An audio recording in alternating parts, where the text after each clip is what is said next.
예, 이제 우리 정부도 본격적으로 대책을 내놓고 있습니다. 오늘 국무회의에서는 일본 규제에 대응할 예산 2,700억 원을 어떻게 나눌지 의결을 했습니다. 피해가 예상되는 기업들의 빚 부담을 줄이기 위해 신규자금 6조 원을 지원한다는 계획도 세웠습니다. 이희정 기자입니다. 오늘 국무회의에서 의결한 추경엔 일본 수출 규제에 대응하기 위해 2,732억 원이 포함됐습니다. 기술과 소재 국산화를 위한 목적이 많습니다.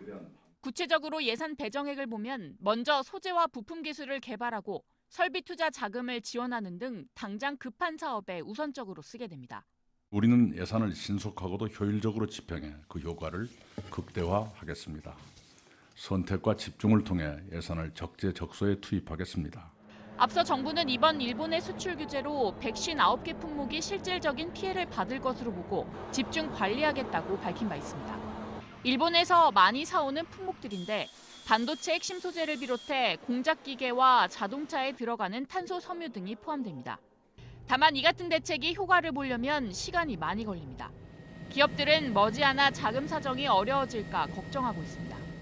일단 금융당국은 오늘 긴급회의를 열고 피해를 보는 기업들에게 대출을 연장하고 최대 6조 원가량의 자금을 대주기로 했습니다. 자금 상환 부담이 발생하는 일이 없도록 정책금융기관의 대출과 보증을 일괄 만기 연장하는 방안을 즉시 시행하겠습니다. 소재와 부품 산업의 피해를 줄이기 위한 보다 구체적인 대책은 다음 주 월요일 발표할 예정이어서 추가로 어떤 조치가 나올지 주목됩니다. JTBC 이희정입니다.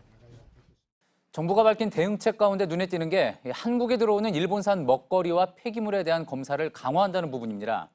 앞서 세계무역기구 WTO는 우리 정부가 후쿠시마 수산물 수입을 제한한 조치에 대해 타당하다고 결정을 내린 적도 있었죠.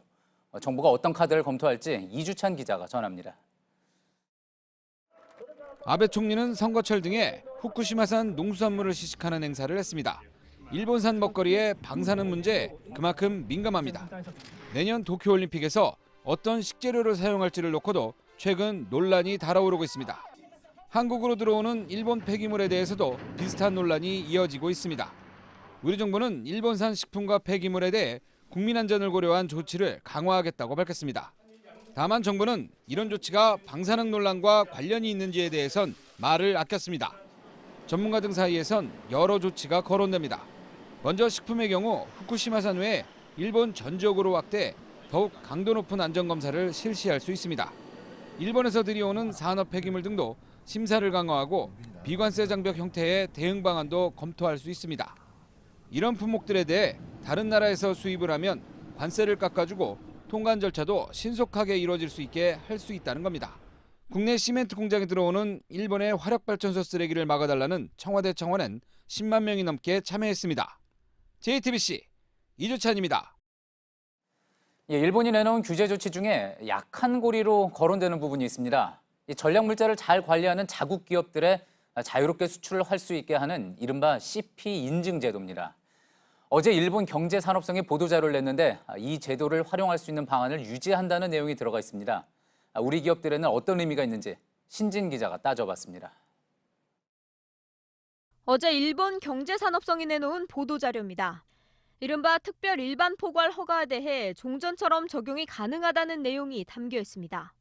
이 제도는 문제의 화이트리스트와 상관없이 일본 기업이 한 번 심사를 받으면 3년간 수출을 자유롭게 할 수 있는 제도입니다. 자율준수 프로그램, 이른바 CP 인증을 갖춘 일본 회사는 이 제도를 이용할 수 있습니다. 앞서 우리 정부도 한국 기업들이 이 제도를 활용해 피해를 줄이도록 하겠다고 밝혔습니다. 현재 632개의 일본 기업이 CP 인증을 갖춘 것으로 파악됩니다. 다만 등록된 기업이라 하더라도 일본 정부가 추가로 행정력을 동원해 수출을 막을 수 있다는 우려도 나옵니다. 특히 CP 인증을 갖추지 않은 영세한 일본 기업과 거래하는 우리 중소기업이 피해를 볼 수 있습니다. 일본 공급선이 너무 영세해서 신청 자격이 없는 것인지 또는 신청 자격을 잘 갖추고 있는 것인지 좀 긴급히 점검할 필요가 있습니다. 일단 정부는 전략물자관리원의 전용 홈페이지를 만들어 CP 인증 제도를 안내한다는 방침입니다. JTBC 신진입니다. 화이트리스트 제외 결정 이후 미국은 촉진자로서 이 문제에 계속 관여하겠다는 입장을 밝혔습니다. 하지만 직접 중재에는 여전히 거리를 뒀습니다. 다시 말해 두고 보지만은 않겠지만 일단은 한일 양국이 알아서 해결을 하라는 뜻입니다. 워싱턴에서 임종주 특파원입니다.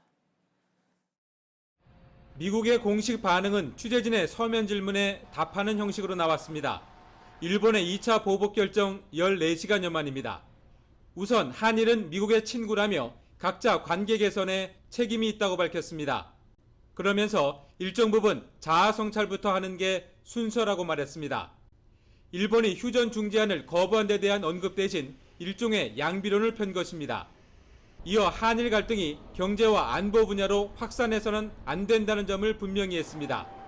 신중함이 요구된다며 대응 조치의 자제를 촉구한 것입니다. 다만 창의적 해법을 촉구하면서 계속 관여하겠다는 뜻도 명확히 했습니다. 두 동맹의 대화를 다그쳐 나가겠다고 말했습니다.